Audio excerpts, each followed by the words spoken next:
Entretien de l'enfant. En cas de séparation ou si vous ne vivez pas ensemble, comment déterminer la participation de chaque parent à l'entretien de l'enfant? Prenons l'exemple d'une famille avec un enfant de 5 ans.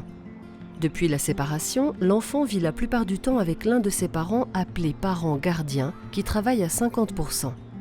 Il est accueilli un week-end sur 2 et la moitié des vacances chez l'autre parent appelé parent non gardien qui lui travaille à 100%. Dans une telle situation, le parent gardien participe à l'entretien de l'enfant en lui apportant soins et encadrement quotidien, alors que le parent non gardien participe principalement à l'entretien financier de l'enfant en payant une contribution d'entretien. Comment calcule-t-on cette contribution d'entretien? Les méthodes de calcul pour l'enfant sont les mêmes, que les parents soient mariés ou pas. Il faut procéder en 4 étapes. Étape 1. On calcule tout d'abord les coûts effectifs de l'enfant, appelés coûts directs de l'enfant. Étape 2. On calcule ensuite le budget du parent gardien pour déterminer si une contribution de prise en charge doit être additionnée au coût direct de l'enfant.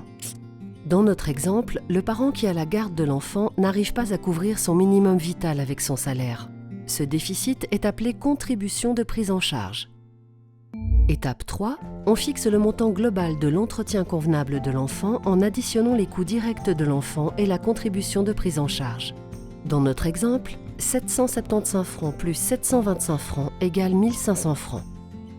C'est donc ce montant, appelé entretien convenable de l'enfant, que devrait payer le parent non gardien. Notez que si le parent gardien couvrait ses besoins de base, il n'y aurait aucune contribution de prise en charge, et l'entretien convenable se limiterait au coût direct de l'enfant. Étape 4. Maintenant, il nous reste à vérifier si le parent non gardien a les moyens financiers pour couvrir l'entretien convenable de l'enfant. On calcule donc le budget du parent non gardien. Dans notre exemple, le montant est suffisant pour couvrir l'entretien convenable de l'enfant. Le parent non gardien paiera donc une contribution d'entretien de 1500 francs. Les allocations familiales reviennent au parent gardien. Dans un autre exemple, si le montant disponible du parent non gardien n'est que de 1200 francs et n'est donc pas suffisant pour couvrir l'entretien convenable, la contribution d'entretien se limitera à 1200 francs. Dans ce cas, le parent gardien doit donc payer lui-même le reste s'il en a les capacités, ou demander des aides publiques. Comment faire en cas de garde partagée?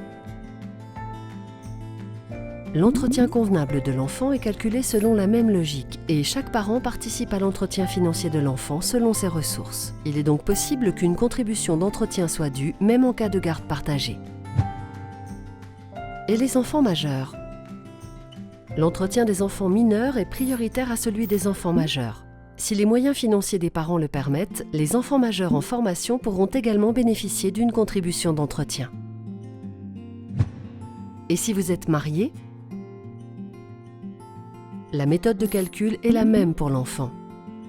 Et s'il reste des ressources financières après avoir réglé l'entretien de l'enfant, une contribution d'entretien peut être due pour le conjoint ou la conjointe qui a le moins de ressources. Comment procéder concrètement? 2 voies sont possibles. En cas d'entente, une convention peut être rédigée et envoyée au tribunal pour approbation. Elle aura la même force légale qu'un jugement. La méthode de calcul est complexe et la rédaction de la convention nécessitera très certainement un appui juridique. En cas de désaccord, il est vivement conseillé d'aller en médiation. Sinon, vous pouvez vous adresser au tribunal avec l'assistance d'un avocat ou d'une avocate. Vous avez besoin d'informations supplémentaires?